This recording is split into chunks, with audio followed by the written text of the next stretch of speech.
Hello students, बेटा हमारा जो चैप्टर चल रहा है क्वाड्रेटिक इक्वेशन, उसके अंदर आज हम लोग बहुत ही इंपॉर्टेंट मेथड पढ़ने वाले हैं, दैट इज फैक्टराइजेशन मेथड। तो बेटा इस मेथड को समझने से पहले हम लोगों ने लास्ट क्या दो सेशन के अंदर जो जो पढ़ा था उसको हम लोग रिवाइज कर लेते हैं। बेटा सबसे पहले सेशन के अंदर हम लोगों ने क्या पढ़ा था, introduction to the quadratic equation, जिसके अंदर हम लोगों ने क्वाड्रेटिक इक्वेशन क्या होता है, जहां पे एक वेरिएबल होता है और डिग्री कितनी होती है, 2 होती है। Apart from that quadratic equation का स्टैंडर्ड फॉर्म क्या होता है, ax² + bx + c = 0। और हम लोगों ने लास्ट सेशन के अंदर जो टॉपिक देखा था, जिसके अंदर हम लोगों ने देखा roots of a quadratic equation. तो बेटा रूट्स क्या होते हैं, अगर रूट्स दिए हैं तो k की वैल्यू कैसे फाइंड आउट करते हैं। तो प्रैक्टिस से 2.1 हम लोगों ने कंप्लीट किया था लास्ट 2 सेशंस के अंदर, राइट। तो यहाँ पे बेटा हम लोग आगे बढ़ते हुए क्वाड्रेटिक इक्वेशन के रूट्स, तो हम लोगों को पता है कि क्वाड्रेटिक इक्वेशन के रूट्स क्या होते हैं। Roots are nothing but the value of the variable which satisfies the equation. तो लास्ट सेशन के अंदर बेटा हम लोगों ने कुछ क्वेश्चन किए थे, जैसे हम लोगों को x = 2 या x = -1 दिया है और हमको बोला गया था check whether these are the roots or not. तो हमने कैसे चेक किए, उन वैल्यूज को मैंने सब्स्टिट्यूट किया और देखा कि LHS को सॉल्व करके 0 आता है क्या, मतलब LHS = RHS आता है क्या। अगर आ रहा है तो मैं बोल सकता हूँ that those values of the variable are the roots of the given equation. तो अभी मैं देख रहा हूं, अभी हम लोग जो टॉपिक पढ़ने वाले हैं इसके अंदर हम लोग देखने वाले हैं कि रूट्स दिए नहीं हैं, रूट्स को कैसे फाइंड करें। मतलब हम लोगों को अगर एक इक्वेशन दिया है तो उस इक्वेशन से हम लोगों को रूट्स फाइंड आउट करना है। रूट्स फाइंड आउट करना है मतलब क्या फाइंड आउट करना है, x की ऐसी वैल्यू फाइंड आउट करनी है जब मैं सब्स्टिट्यूट करूंगा तो उस इक्वेशन को सेटिस्फाई करती है, मतलब LHS = RHS को लाती है। तो बेटा रूट्स फाइंड आउट करने के हमारे इस पर्टिकुलर चैप्टर के अंदर 3 डिफरेंट मेथड दिए हैं। सबसे पहली मेथड है that is factorization method, second method is completing the square method and third method will be the formula method, जिसमें हम लोग क्वाड्रेटिक फार्मूला यूज करेंगे। तो वन बाय वन धीरे धीरे हम लोग अच्छे से एक मेथड को पढ़ते चलते हैं बेटा। सबसे पहली मेथड जो आज हम लोग स्टार्ट करने वाले हैं, it is factorization method. So what is the topic, topic is finding roots और सॉल्यूशन। रूट्स भी बोलते हैं, आपके बुक में कई जगह सॉल्यूशन भी लिखा हुआ है, तो रूट्स और सॉल्यूशन एक ही बात होती है। तो फाइंडिंग रूट्स और सॉल्यूशन ऑफ क्वाड्रेटिक इक्वेशन, जिसमें अगर मैं देखूं तो मेरी सबसे पहली मेथड जो है that method is factorization method. तो बेटा फैक्टराइजेशन मेथड मतलब क्या, कि हम लोगों को उस पर्टिकुलर इक्वेशन के फैक्टर्स निकालने हैं, ये हमारा एक ऑब्जेक्टिव उसके अंदर है। तो मेरा मेन काम ये है कि जो भी इक्वेशन दिया रहेगा उसके मुझे क्या करने हैं, फैक्टर्स फाइंड आउट करने हैं। तो सबसे पहले फैक्टराइजेशन मेथड में हम लोग कहां से शुरुआत करेंगे, फैक्टराइजेशन में स्टेप 1 के अंदर सबसे पहले right the given equation in the form of ax² + bx + c = 0। मतलब क्या कि जो हमारा इक्वेशन है सबसे पहले मुझे उसे स्टैंडर्ड फॉर्म में कन्वर्ट करना पड़ेगा। ये क्या है, क्वाड्रेटिक इक्वेशन का स्टैंडर्ड फॉर्म है। तो गिवन इक्वेशन को अगर मैं स्टैंडर्ड फॉर्म में कन्वर्ट करता हूं, उसके बाद ही मैं स्टेप 2 के ऊपर चलूंगा। तो स्टेप 1 इज वेरी इंपॉर्टेंट। हो सकता है इक्वेशन किसी भी फॉर्म के अंदर दिया हो, ब्रैकेट के फॉर्म में दिया हो, मुझे उसको स्टैंडर्ड फॉर्म में कन्वर्ट करना है। Standard form is what, ax² + bx + c = 0। अब एक बार स्टैंडर्ड फॉर्म में कन्वर्ट हो गया, तब मुझे उसके फैक्टर निकालने हैं। तो क्या बोला है, find the linear factor of LHS of the equation. Linear factor मतलब बहुत बड़ी चीज नहीं बेटा। लीनियर फैक्टर मतलब मुझे इक्वेशन जो दिया रहता है वो x² के फॉर्म में दिया रहता है, लेकिन जब फैक्टर निकालता हूं तो वो x के फॉर्म में आ जाते हैं। 2 फैक्टर x के फॉर्म में आएंगे तभी मल्टीप्लिकेशन से x² बनेगा। मतलब हो सकता है कि आपका पहला फैक्टर कुछ ऐसा है x - 2 और दूसरा है x + 7। मैं आपको एक एग्जांपल दे रहा हूं। तो ये दोनों भी लीनियर फैक्टर है, क्योंकि यहाँ पे x का पावर 1 है और यहाँ पे भी x का पावर 1 है। इन दोनों को भी मैं लीनियर फैक्टर बोलता हूँ। तो लीनियर अगर आपने वर्ड इग्नोर भी कर दिया और लिखा find the factors of LHS के फैक्टर निकालो, मतलब जो इक्वेशन है उसके फैक्टर्स निकालो, तो वो भी कोई प्रॉब्लम नहीं है। Linear factor is nothing but जिसका पावर 1 होता है उसको मैं लीनियर बोलता हूँ। तो पावर 2 से मुझे पावर 1 के अंदर कन्वर्ट करना है। इक्वेशन जो मुझे दिया रहेगा वो x² के फॉर्म में रहेगा, उसके फैक्टर्स निकालूंगा तो x और x अलग अलग फैक्टर्स आएंगे। इसको बेटा बोलता हूं मैं लीनियर फैक्टर्स, क्योंकि इसका डिग्री कितना है, इस फैक्टर का डिग्री 1 है और इस फैक्टर का भी डिग्री 1 है। तो बेटा ये जो फैक्टर्स है ये मैं कैसे फाइंड आउट कर सकता हूँ? मुझे अगर LHS के फैक्टर्स फाइंड आउट करने हैं तो आई हैव 3 डिफरेंट वेज। कैसे? सबसे पहला स्प्लिटिंग द मिडल टर्म। आप लोगों ने प्रीवियस क्लास के अंदर पॉलिनोमियल में सीखा होगा कि स्प्लिटिंग द मिडल टर्म कैसे करते हैं, मिडल टर्म को स्प्लिट करके कैसे करते हैं। Second is taking common. हो सकता है आपके पास 3 टर्म हो ही ना, 2 टर्म्स ही हो, तो फटाफट कॉमन लेके भी आप कर सकते हैं। कुछ एग्जांपल देखेंगे हम लोग उस टाइप के भी। And next one is using suitable identities, कि आपको अगर फैक्टराइज करना है तो आप कोई आइडेंटिटी भी अप्लाई कर सकते हो। बट बेटा ये जो 2 मेथड्स है, सबसे पहले कौन सी? सबसे पहले स्प्लिटिंग द मिडल टर्म वाली मेथड और टेकिंग कॉमन वाली मेथड। ये दोनों मेथड मैक्सिमम केसेस में हम लोग यूज करते हैं। मैक्सिमम सबसे ज्यादा क्या यूज करेंगे? सबसे ज्यादा यूज करेंगे हम लोग स्प्लिटिंग द मिडल टर्म। उसके बाद हम लोग यूज करेंगे टेकिंग कॉमन, मतलब दोनों में से एक ही यूज करना है। बट मैक्सिमम क्वेश्चन आप लोगों को स्प्लिटिंग द मिडल टर्म वाले ही मिलेंगे।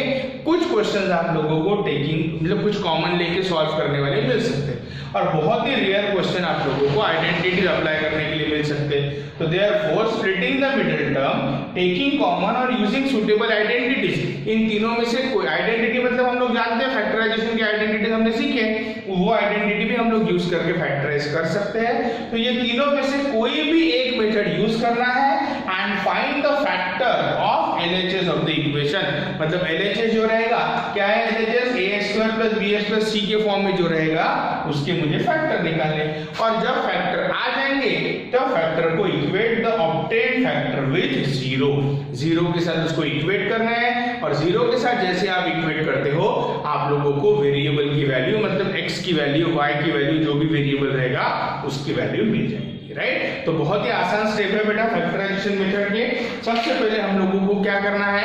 गिवन इक्वेशन को स्टैंडर्ड फॉर्म में लिखना है। उसके बाद LHS के मुझे फैक्टर निकालने हैं। फैक्टर निकालने के लिए 3 ऑप्शन है मेरे पास। स्प्लिटिंग द मिडल टर्म से भी कर सकता हूँ, उसके बाद कॉमन लेके भी कर सकता हूँ, और उसके बाद आइडेंटिटी भी यूज कर सकता हूँ। इन तीनों में से कोई भी एक मैं यूज कर सकता हूँ, बट मैक्सिमम केसेस में हम लोग क्या यूज करेंगे? Splitting the middle term. And step 3, जब आपके फैक्टर्स आ जाएंगे उन फैक्टर्स को आप 0 के साथ इक्वेट करिए। 0 के साथ इक्वेट करते हो तो आराम से आपको उसके क्या मिल जाएंगे? रूट्स मिल जाएंगे। समझ में आ गया? तो बेटा आप लोग वीडियो पॉज करके ये सारी चीजें लिख लेना। अब मैं स्टार्ट करता हूँ क्वेश्चन से। तो बेटा यहाँ पे हम लोग कुछ क्वेश्चंस डिस्कस करेंगे based on the factorization method, that is finding the roots of a quadratic equation using which method? Factorization method. Okay, तो बेटा क्वेश्चन में क्या बोला है? क्वेश्चन में दिया है solve the following quadratic equation by factorization. Solve करना मतलब क्या करना? सपोज कोई भी एक इक्वेशन ले लो, उसको अगर मुझे सॉल्व करना है तो सॉल्व करना मतलब उसके अंदर रहने वाले वेरिएबल की वैल्यू फाइंड आउट करना। तो जैसा पहला इक्वेशन मुझे दिया है x² + 5x + 6 = 0। अब सॉल्व करना मतलब क्या करना? सॉल्व करना मतलब इसकी वेरिएबल की वैल्यू निकालना, दैट इज इस इक्वेशन में x की वैल्यू निकालना। इस इक्वेशन में वेरिएबल m है तो m की वैल्यू निकालना, इस इक्वेशन में वेरिएबल y है तो y की वैल्यू फाइंड आउट करना। उसको हम लोग बोलते हैं सॉल्विंग द क्वाड्रेटिक इक्वेशन। तो बेटा ये सारे क्वेश्चन मैंने यहाँ पे लिए, जिसमें क्वेश्चन नंबर 2 से लेके 6 ये जो इक्वेशन दिए हुए हैं ये आपके बुक के पेज 35 के ऊपर सॉल्व एग्जांपल के फॉर्म में दिए हैं, बट हम लोग उसको डिस्कस करेंगे। उसके साथ मैंने एक नया एग्जांपल यहाँ पे ऐड कर दिया है। ओके, तो 1 बाय 1 स्टार्ट करते हैं बेटा। इक्वेशन नंबर 2 से लेके 6 तक कहाँ पे है? Page number 35 of your text book. There will be a solve example, आप चेक कर सकते हो, दैट इज 2 to 6। ओके, तो चलो स्टार्ट करते हैं फर्स्ट क्वेश्चन से। तो बेटा सबसे पहले हम लोगों ने फैक्टराइजेशन के अभी स्टेप्स लिखे, आप लोगों ने नोट भी कर लिए होंगे। सबसे पहली स्टेप क्या है? सबसे पहली स्टेप क्या है? जैसे मैं 1 बाय 1 यहाँ पे स्टार्ट करता हूँ। x² + 5x + 6 = 0, that is x² + 5x + 6 = 0। सबसे पहली स्टेप हम लोगों ने उसके अंदर देखी थी कि हम लोगों को इक्वेशन को स्टैंडर्ड फॉर्म के अंदर अरेंज करना है, स्टैंडर्ड फॉर्म के अंदर कन्वर्ट करना है। तो यहाँ पे जो दिया है it is already in standard form ax² + bx + c = 0, मतलब ये स्टैंडर्ड फॉर्म में है, इसको स्टैंडर्ड फॉर्म में करने की जरूरत नहीं है। x² की टर्म पहली है, x की टर्म दूसरी है और बाद में कांस्टेंट है। तो अब बेटा मुझे इसको फैक्टराइज करना है। तो जब मेरे पास 3 टर्म रहते हैं तब कॉमन लेके तो बात नहीं बनती है, तब मुझे एक तो हम लोगों को स्प्लिटिंग द मिडल टर्म करना पड़ेगा, या फिर कोई सुटेबल आइडेंटिटी अप्लाई करनी पड़ेगी। तो बेटा ये जो पर्टिकुलर क्वेश्चन है इसको हम लोग आइडेंटिटी तो मुझे कुछ दिख नहीं रही है, तो इसको मुझे स्प्लिटिंग द मिडल टर्म से करना पड़ेगा। तो यहाँ पे मैं लिखता हूँ स्प्लिटिंग द मिडल टर्म। ये मैं इसलिए लिख रहा हूँ कि यहाँ पे मैं उसके पॉइंट्स आप लोगों को समझाऊंगा कि स्प्लिटिंग द मिडल टर्म जो लास्ट ईयर आप लोगों ने सीखा होगा, लेकिन हो सकता है कि कुछ बच्चे भूल गए होंगे, तो फिर से एक बार रिकॉल करवा रहा हूँ सब लोग। स्प्लिटिंग द मिडल टर्म में क्या करना है, स्प्लिटिंग द मिडल टर्म में सबसे पहली step a into c find out करना है। a into c find out करना है।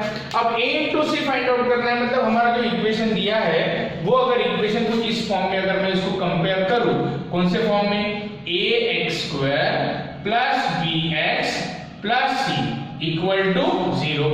अगर इस फॉर्म में मैं कंपेयर करूं तो बेटा x² का जो कोएफिशिएंट होता है वो a होता है और कांस्टेंट जो टर्म जो होती है वो होती है c होती है। मतलब क्या कि a इज इक्वल टू 1 है यहाँ पे, क्योंकि x² का कोएफिशिएंट 1 है देखो, और c इज इक्वल टू कितना है, 6 है। तो a into c that is 1 into 6 is equal to 6। मैंने 6 निकाल लिया। अब 6 निकालने के बाद मुझे 6 के अकॉर्डिंग फैक्टर्स निकालने हैं जिसमें मेरी मिडिल टर्म आती है। मिडिल टर्म मतलब क्या, मुझे b आना चाहिए। 6 के ऐसे दो फैक्टर्स मुझे फाइंड आउट करने हैं, 6 के ऐसे दो फैक्टर्स मुझे फाइंड आउट करने हैं जिसका एडिशन करूंगा तो b आना चाहिए। b मतलब कितना, 5 आना चाहिए। अब मैं कैसे करूंगा, 6 के फैक्टर तो बहुत सारे हैं बेटा। 6 का फैक्टर है 1 into 6। एग्जांपल लेके चल रहा हूं, यहाँ पे ध्यान दो सब लोग। 6 के फैक्टर तो बहुत सारे हैं। जैसे पहला फैक्टर अगर मैं देखूंगा तो 1 into 6 है, राइट। दूसरा है 2 into 3 है, और कोई फैक्टर दिखता है कि 3 into 2 2 into 3 एक ही बात है। तो बेटा 6 के मुझे यहाँ पे दो फैक्टर मिल रहे हैं, that is 1 into 6 and 2 into 3। अब मुझे बनाना है 5। अब मुझे 5 बनाना है तो देखो सबसे इंपॉर्टेंट चीज मैं यहाँ पे बता रहा हूँ, सब लोग ध्यान दो।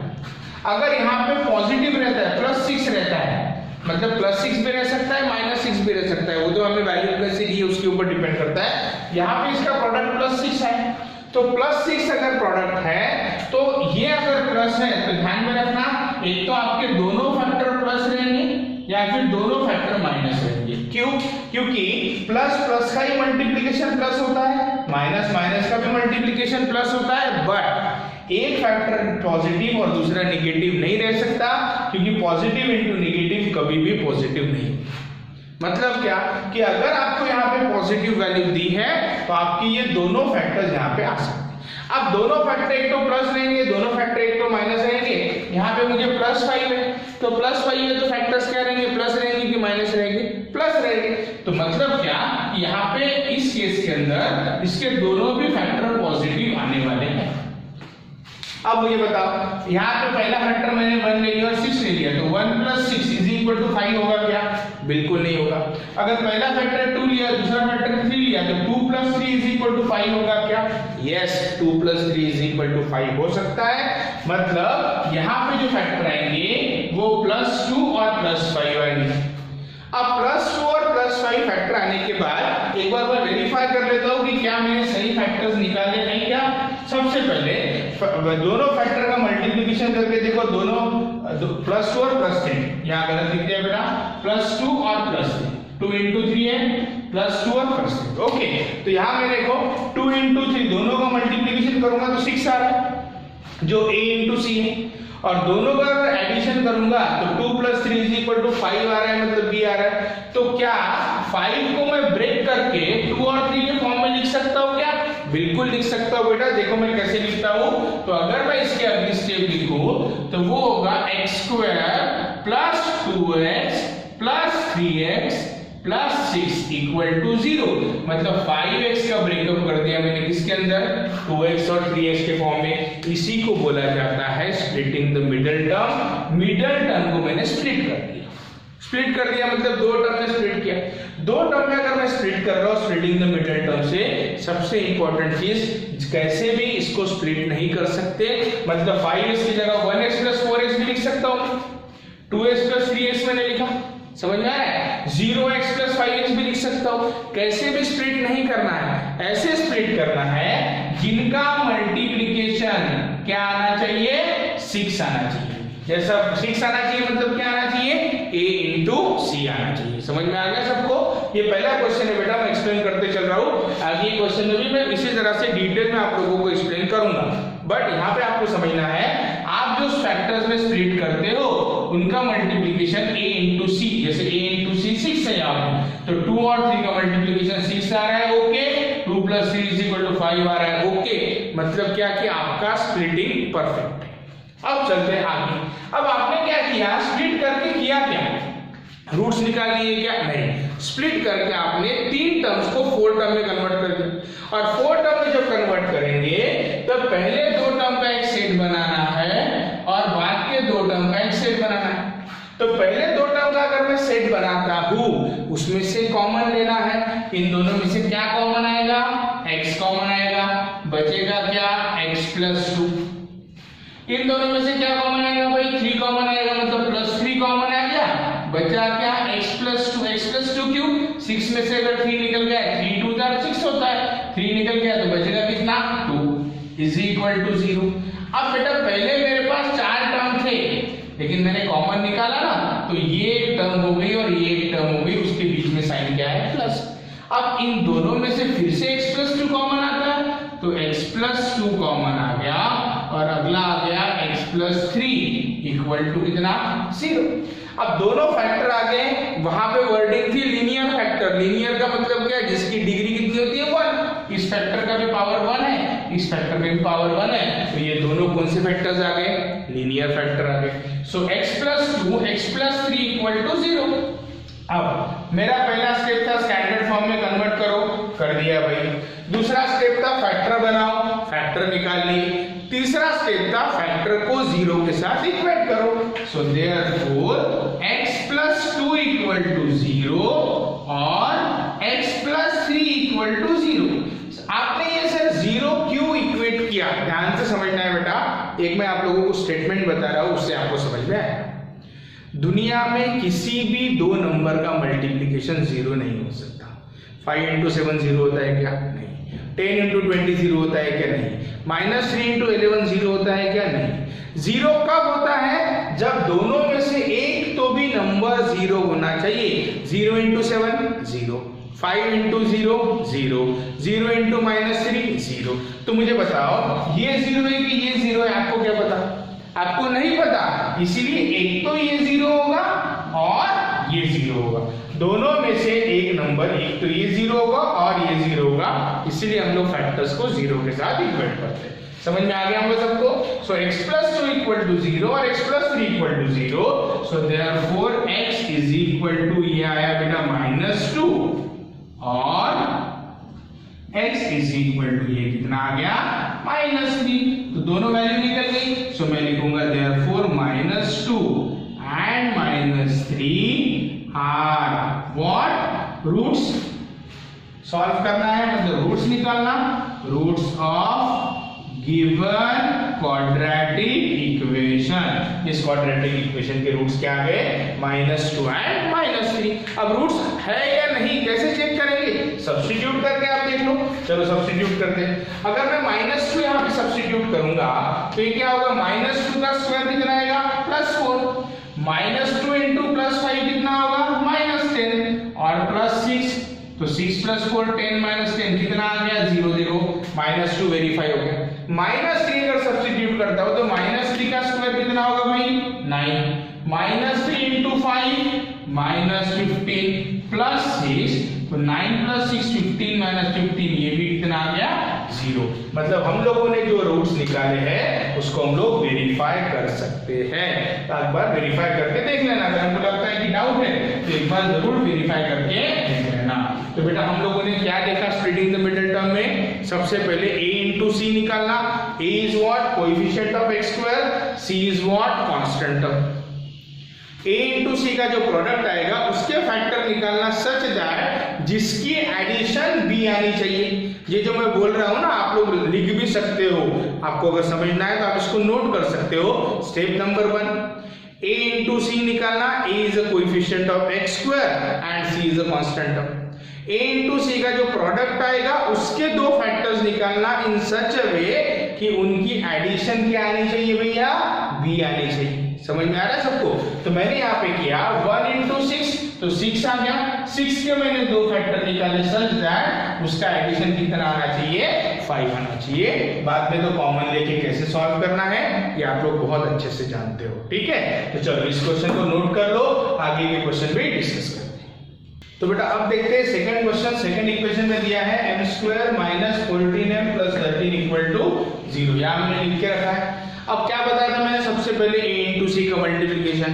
a कितना है बेटा, यहाँ पे 1 है और c कितना है 13। सो a into c ये मैंने किया, दैट इज 1 into 13 = कितना आया, 13 आया। तो बेटा a into c मैंने निकाला 13। आप डायरेक्टली 13 भी लिख सकते हो, ये तो मैं एक दो क्वेश्चन समझाने के लिए आपको लिख रहा हूँ। दैट इज 1 into 13 = कितना आ गया, 13 आ गया। अब 13 के फैक्टर निकालना है कि -14 आ सकते हैं। तो बेटा 13 itself it is a prime number, उसके फैक्टर क्या आएंगे, 1 into 13 ही हो सकता है। अब 1 into 13 अगर फैक्टर में लूंगा इसके, तो पहला फैक्टर 1 और दूसरा फैक्टर 13, तो 13 के फैक्टर देखूंगा तो 1 into 13 फैक्टर आएंगे। अब 1 into 13 = 13, बट 1 + 13 = 14, बट मुझे -14 चाहिए। तो अगर ये मुझे माइनस चाहिए तो बेटा इसमें माइनस आना चाहिए। अगर मैंने एक ही टर्म को माइनस कर दिया, -1 + 13 रखा, एग्जांपल मैं आपको दे रहा हूं, -1 + 13 रखा, तो दोनों का मल्टीप्लिकेशन -13 होगा, ये चलेगा ही नहीं। मल्टीप्लिकेशन अगर पॉजिटिव है तो मैंने क्या बताया था, दोनों भी टर्म पॉजिटिव रहेगी या दोनों भी टर्म नेगेटिव रहेगी। ये माइनस और ये माइनस अगर मैं लूंगा, सो -1 into -13 = +13 एंड -1 - 13 कितना आएगा, -14। समझ में आ रहा है सबको? फिर से एक बार बता रहा हूं, ध्यान क्या किया हम लोगों ने, सबसे पहले हमारे नियम के अनुसार हम लोगों ने a into c करना है। We have to find a into c। What is a? a is 1 and c is 13। So 1 into 3 that is 1 into 13 = कितना हो जाएगा, 13 हो जाएगा।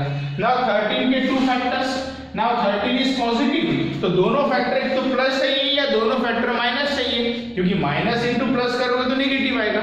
अब 13 पॉजिटिव है तो दोनों फैक्टर माइनस है, दोनों फैक्टर प्लस। यहाँ पे क्या है बेटा, माइनस। तो अगर मैंने 13 के फैक्टर देखे तो 13 के फैक्टर 13 और 1 ही आते हैं, इसके अलावा कोई फैक्टर नहीं है, बिकॉज 13 इज अ प्राइम। 13 और 1, तो 13 into 1 अगर करूंगा तो +13 तो आएगा, बट 13 + 1 करूंगा तो +14 आएगा, बट आई नीड -14। सो -14 के लिए मैं दोनों को क्या कर दूंगा, माइनस। एक को करके चलेगा नहीं, अगर एक को माइनस करूंगा तो ये भी आएगा माइनस, ये माइनस आएगा, और माइनस करूंगा तो -14 भी नहीं आएगा। देखो ना, आप -13 + 1 करो, -12 आता, या फिर +13 - 1 करो, ये भी 12 आता। मुझे कितना चाहिए, -14।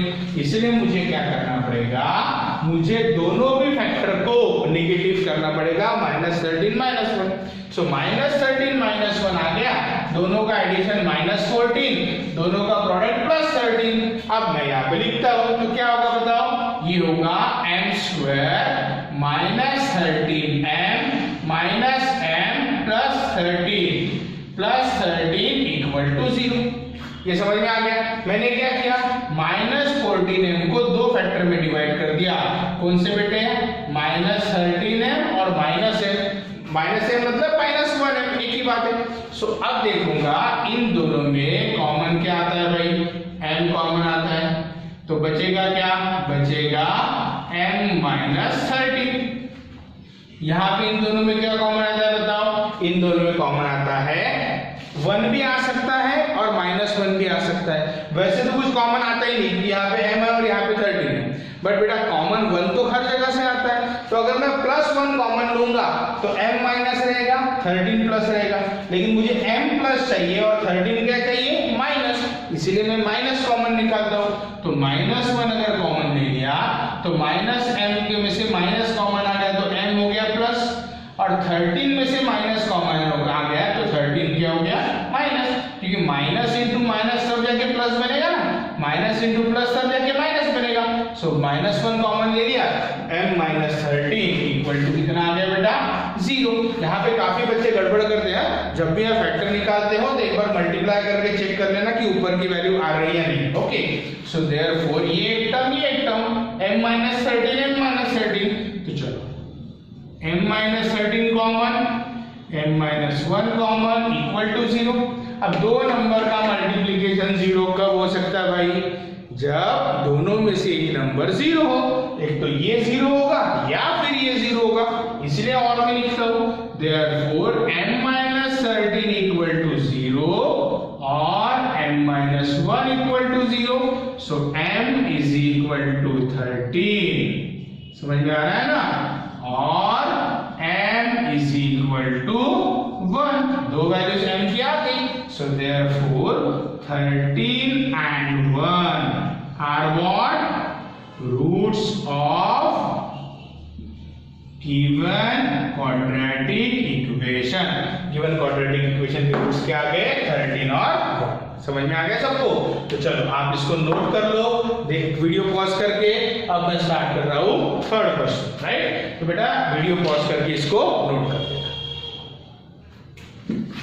अब बेटा थर्ड इक्वेशन में जो दिया है, थर्ड इक्वेशन में क्या दिया है बताओ? थर्ड इक्वेशन में दिया हुआ है दैट इज 3x स्क्वायर। मतलब आपके शॉर्ट एग्जांपल में सेकंड क्वेश्चन है, राइट? ये मैंने एक क्वेश्चन एडिशनल दिया है यहाँ पे 3x square minus x minus 10 equal to 0। अब यहाँ पे a कितना है भाई? a है 3। c कितना है? c है माइनस 10। हम लोग जानते हैं abc कैसे फाइंड आउट करना, साइन के साथ हम लोग लेते हैं। सो 3 इंटू माइनस 10 मतलब क्या आएगा? माइनस 30। माइनस 30 के फैक्टर निकाले हैं। अब माइनस 30 के फैक्टर क्या आते हैं? 3 इंटू 10 आता 30 बनता, 5 इंटू 6 आता 30 बनता, 2 इंटू 15 आता 30 बनता।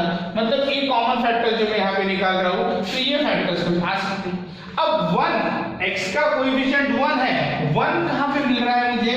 5 और 6 से मुझे 1 मिल सकता है, क्योंकि 5 और 6 में 1 का डिफरेंस है। तो 5 और 6 से अगर 1 मिल सकता है तो एक फैक्टर 5 आएगा और दूसरा फैक्टर कितना आएगा? 6 आएगा। अब साइन के ऊपर तो मैं आया नहीं, मैंने तो सिर्फ अभी न्यू नंबर्स लिख दिए, दैट इज 5, क्योंकि 3 और 10 से 7 बनेगा, 2 और 15 से 13 बनेगा। मुझे चाहिए 1, x का कोएफिशिएंट कितना है यहाँ पे? 1 चाहिए, इसलिए मैंने 5 और 6 लिखा। अब बात करते हैं, ये माइनस है, ये माइनस है, मतलब इसमें से एक फैक्टर तो माइनस चाहिए और एक प्लस चाहिए। एक माइनस एक प्लस रहेगा तभी मल्टीप्लीकेशन माइनस आएगा। तो एक माइनस एक प्लस बनाना है तो एक काम करता हूं, मैं -5 प्लस 6 लिखता हूं। अगर मैं -5 प्लस 6 लिखूंगा तो -5 इंटू प्लस 6 -30 तो होगा, लेकिन -5 प्लस 6 अगर मैं दोनों को ऐड करूंगा तो +1 आएगा, लेकिन मुझे यहाँ पे कितना चाहिए? -1 चाहिए। तो -1 अगर मुझे यहाँ पे आना है तो मुझे क्या करना पड़ेगा? बड़े नंबर का साइन निगेटिव रखना पड़ेगा, मतलब +5 प्लस -6 करना पड़ेगा, तब जाके कितना आएगा? -1 आएगा। बड़े नंबर का साइन निगेटिव रखोगे तब जाके आंसर एडिशन में निगेटिव आएगा। तो यहाँ पे बेटा 5 और -6 +5 और -6 +5 into -6 -30 +5 plus -6 is equal to -1। तो बेटा -1 की जगह पे मैं 5 -6 लिख सकता हूं। तो इस तरह से मैंने फैक्टर्स फाइंड आउट किए, राइट? -30 कैसे निकाला? 3 इंटू -10 -30 के बहुत सारे फैक्टर दिखाए, जिसमें 1 आता है वो फैक्टर कौन सा है? 5 और 6। तो 5 और 6 में साइन की बारी। अब -30 बनाना है तो इसको माइनस बनाओ या इसको माइनस बनाओ, दोनों में से एक ही को नेगेटिव बनाना है। तो अब मुझे यहाँ माइनस चाहिए, इसीलिए बड़ा नंबर मैंने नेगेटिव लिया। और जब भी आपके फैक्टर्स आते हैं ना, आप एक बार चेक कर लो, कोई फर्क नहीं पड़ता। +5 इंटू -6 -30 +5 -6 इज -1। तो चलो हम लोग फैक्टर्स यहाँ लाते हैं। तो ये होगा 3x square plus 5x minus 6x plus 5x minus 6x, देखो -6 आ रहा है, -10 इक्वल टू कितना आ गया बेटा? 0 आ गया। समझ में आया सबको? तो चलो अब +5 -6 मैंने लिख दिया। अब ये दोनों टर्म में हम लोग देखेंगे कॉमन क्या आता है। इसमें ये दोनों टर्म में कॉमन आता है बेटा x। अगर x कॉमन आता है तो बचेगा क्या? बचेगा 3x प्लस 5, x कॉमन बचा 3x प्लस 5। ये दोनों टर्म में क्या कॉमन आता है? ये दोनों टर्म में 2 कॉमन आता है, देखो 2 यहाँ पे भी है और यहाँ पे भी। अगर मैं 2 कॉमन लूंगा, अब बचेगा क्या, 3x माइनस 5, मुझे प्लस चाहिए, माइनस कॉमन लेना पड़ेगा, तो -2 अगर मैं कॉमन लूंगा तो ये टर्म हो जाएंगी प्लस, तो 6x में से 2 कॉमन आ गया, बचा कितना 3x, क्योंकि 2 into 3 कितना होगा 6x होगा, और -10 में से -2 कॉमन आ गया, बचा कितना +5 इक्वल टू आएगा 0। अब बेटा देखो, जब भी ये फैक्टर लेते हो एक बार मल्टीप्लाई करके देख लेना, -2 into 3x -6x, -2 + 5 -10। अब ये दोनों में ब्रैकेट कौन सा कॉमन आएगा, 3x + 5 वाला, तो चलो ले लो 3x + 5 कॉमन, बचा क्या x - 2 इक्वल टू 0। चल भाई, दो फैक्टर बन गए मेरे, दोनों भी लीनियर है, 0 के साथ इक्वेट कर और रूट्स की वैल्यू निकाल। So therefore 3x + 5 equal to 0 और x - 2 equal to 0। So 3x is equal to -5 और x इज इक्वल टू 2, 3 से डिवाइड कर दूंगा, x इज इक्वल टू -5/3 और x इज इक्वल टू कितना आ गया +2। तो मैं क्या लिखूंगा, therefore -5/3 and 2 are what, roots of given quadratic equation। चाहो तो आप ये वैल्यू सब्स्टिट्यूट करो और चेक करो, ये आप लोगों को आता है कि रूट्स आने के बाद किस तरह से वेरीफाई करना है। ठीक है, तो चलो वीडियो पॉज करके इसको नोट कर लेना। देखते हैं क्वेश्चन नंबर 4। तो बेटा पहले हम लोग लेते हैं क्वेश्चन नंबर 6 और उसके बाद 4 और 5 डिस्कस करेंगे, क्योंकि क्वेश्चन नंबर जो 6 है ये भी splitting in the middle term से ही हम लोगों को करना है। तो क्वेश्चन नंबर 6 सबसे पहले डिस्कस करेंगे। अब क्वेश्चन नंबर 6 में इक्वेशन क्या दिया हुआ है, इक्वेशन दिया हुआ है 6 वाला, मैं यहाँ पे लिखता हूँ, that is 6√3x² + 7x is equal to √3। तो बेटा ये आ गया हमारा इक्वेशन। अब सबसे पहली स्टेप हमारी होती है कि स्टैंडर्ड फॉर्म में कन्वर्ट करना, मतलब सारी की सारी चीजें एलएचएस में होनी चाहिए। तो यहाँ पे तो √3 आरएचएस में दिया है, तो हम लोग उसको सबसे पहले एलएचएस में लेके आते हैं। तो ये होगा that is 6√3x² + 7x -√3 equal to 0, right. अब ये हो गया बेटा कन्वर्ट स्टैंडर्ड फॉर्म के अंदर। तो रूट है, इसका टेंशन लेने की जरूरत नहीं है, रूट आराम से हम लोग क्रैक कर सकते हैं। आपको सिर्फ स्टेप्स फॉलो करनी है, मेथड फॉलो करनी है, जैसे मैं आपको बता रहा हूं। अब बेटा मैंने यहाँ पे इसको स्टैंडर्ड फॉर्म में कन्वर्ट करने के बाद मुझे a into c find out करना है। तो चलो भाई a into c मतलब क्या, 6√3 है a और c कितना है -√3। तो 6√3 into -√3 that is 6√3 into -√3। अब √3 into √3 होगा 3 and 6 into 3 कितना होगा 18 और साइन आएगा बेटा माइनस क्यों आएगा, साइन नेगेटिव इसलिए आएगा क्योंकि माइनस इंटू प्लस माइनस होगा, √3 into √3 3 होगा, 3 6 18, मतलब मेरा a into c जो निकालना था वो कितना आया -18। अब -18 के तो फैक्टर आ सकते हैं, 6 into 3 भी आ सकता, 18 into 1 भी आ सकता, 9 into 2 भी आ सकता, बट मेरा जो फेवरेबल फैक्टर है वो 9 into 2 है, क्योंकि 9 और 2 से मैं 7 बना सकता हूँ। तो पहले तो मैं यहाँ पे दो फैक्टर इसके लिख देता हूँ, दैट इज -18 के दो फैक्टर आ सकते, एक है 9 और एक है 2। अब 9 और 2 फैक्टर आने के बाद 9 2s are 18 होता है, ये क्लियर है, बट -18 बनाने के लिए इन दोनों में से एक को नेगेटिव बनाना पड़ेगा। अगर मैं 9 को नेगेटिव कर दूंगा तो -9 + 2, अगर करूंगा तो -7 होगा, -9 + 2 एडिशन करूंगा तो कितना आएगा -7, लेकिन मुझे तो +7 चाहिए, इसीलिए बड़ा नंबर क्या रहेगा पॉजिटिव और छोटा नंबर क्या रहेगा नेगेटिव। देखो 9 into -2 -18 और 9 - 2 = 7। तो ये आ गए बेटा मेरे फैक्टर्स। तो मैंने कैसे निकाला, सबसे पहले a into c किया, a into c -18 आया, 9 into -2। अब अगर मैं इसको लिखूं तो इसको लिख सकता हूं 6√3x² + 9x - 2x -√3 = 0। ध्यान दो बेटा मैं कैसे लिख रहा हूं, मैंने 7x की जगह पे 9x - 2x लिख दिया। तो चलो अब ये दो टर्म आ गई मेरी और यहाँ पे भी ये दो टर्म है। अगर मैं यहाँ पे देखूंगा तो मैं इनमें कॉमन क्या ले सकता हूँ, इनमें मैं कॉमन ले सकता हूँ x, वो तो क्लियर है। क्या मैं 3 कॉमन ले सकता हूँ क्या, यस।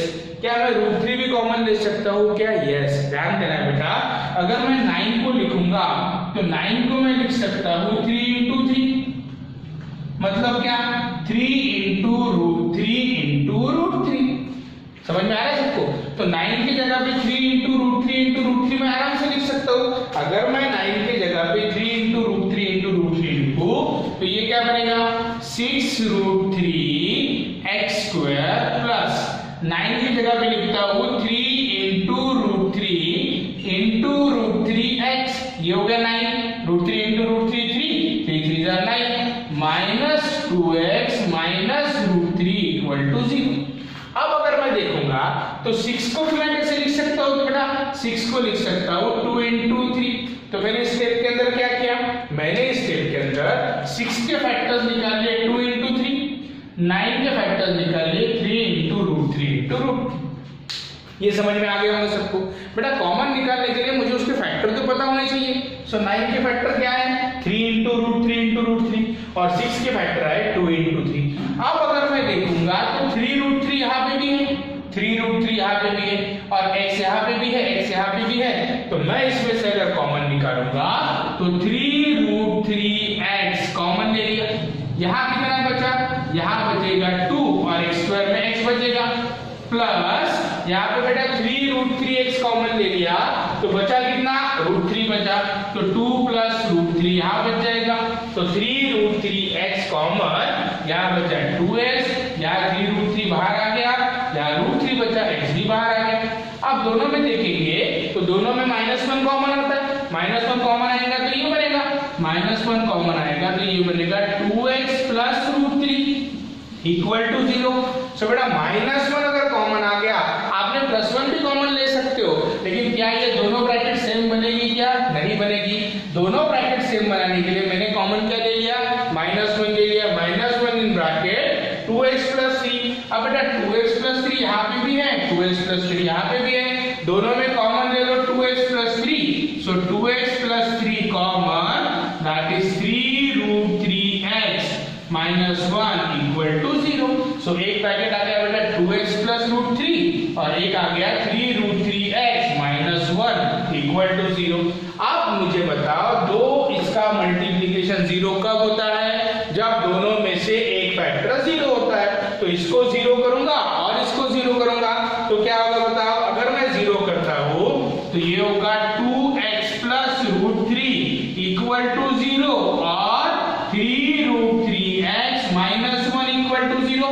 तो अगर मैं x की वैल्यू यहाँ पे निकालूंगा तो x = -√3/2, 2 उधर जाएगा और x = 1/3√3। समझ में आ रहा है सबको। तो x = -√3/2 और x = 1/3√3। तो बेटा यहाँ पे हम लोगों को ये रूट तो ओके है, यहाँ पे डिनोमिनेटर में √3 है, तो आप इसको रैशनलाइज करके रूट्स फाइंड आउट कर सकते। रैशनलाइज कैसे करते हैं, √3 से ऊपर नीचे मल्टीप्लाई कर दो। इसको अगर मैं प्रॉपर फॉर्म में लिखूं तो ये आएगा 1/3√3। √3 से अगर मैं ऊपर नीचे मल्टीप्लाई कर दूंगा तो ये क्या बनेगा, ये बनेगा x = √3/9। √3/9 क्यों, जब √3 से न्यूमरेटर को मल्टीप्लाई करूंगा तो √3 आएगा, डिनोमिनेटर को मल्टीप्लाई करूंगा तो √3 × √3 3 3 3 9। तो पहला रूट आ गया x = -√3/2 और दूसरा आ गया x = √3/9। तो बेटा जब भी रूट के अंदर क्वेश्चन आता है आपको टेंशन लेने की जरूरत नहीं है, a × c निकालो, प्रॉपर फैक्टर निकालो। बस यहाँ पे हम लोगों को क्या करना पड़ेगा, जैसे 9 है उसके हम लोगों ने फैक्टर निकाल लिए, 6 है उसमें फैक्टर निकाल लिए। जब आपने पूरे फैक्टर्स निकाल लिए बारी बारी, तब आपको समझ में आएगा कि कॉमन क्या आएगा और हम इसको किस तरह से सॉल्व करेंगे। तो चलो वीडियो पॉज करके इसको नोट कर लो, फाइनल आंसर में लिखना ये दोनों इसके रूट्स है। अब देखते हैं क्वेश्चन नंबर 4 एंड 5। तो चलो बेटा लास्ट 2 क्वेश्चन करेंगे, that is question number 4 and 5, और उसके बाद आज के सेशन में हम लोग यहाँ पे रुकने वाले हैं। तो क्वेश्चन नंबर 4 और 5 की अगर मैं बात करूँ तो बेटा हम लोग सबसे पहले तो इसको फॉर्म के अंदर प्रॉपर स्टैंडर्ड फॉर्म में ला देते हैं। तो ये क्या होगा बताओ, ये होगा 3y² - वाई इक्वल टू 0। अब RHS में मैंने 0 ला लिया, मतलब सारी टर्म्स मेरी LHS में आ गई। तो बेटा अब ये question splitting the middle term से हो नहीं सकता। क्यों नहीं हो सकता? क्योंकि यहाँ पे मिडिल टर्म है ही नहीं। Middle term, splitting the middle term कब अप्लाई होता है? जब हमारे पास 3 टर्म होती है तब। यहाँ पे बेटा 3y² minus 15y equal to 0। अब यहाँ पे स्प्लिटिंग द मिडिल टर्म से होगा ही नहीं। फिर दूसरी मेथड क्या है? Taking common. क्या कुछ हम लोग यहाँ पे कॉमन ले सकते हैं क्या? बिल्कुल ले सकते हैं बेटा कॉमन। देखो यहाँ पे y तो कॉमन ले सकते हैं, लेकिन 3 भी कॉमन ले सकते हैं। तो यहाँ पे अगर मैं लिखता हूँ, तो सपोज अगर मैंने 3y कॉमन ले लिया, तो ये क्या बचेगा?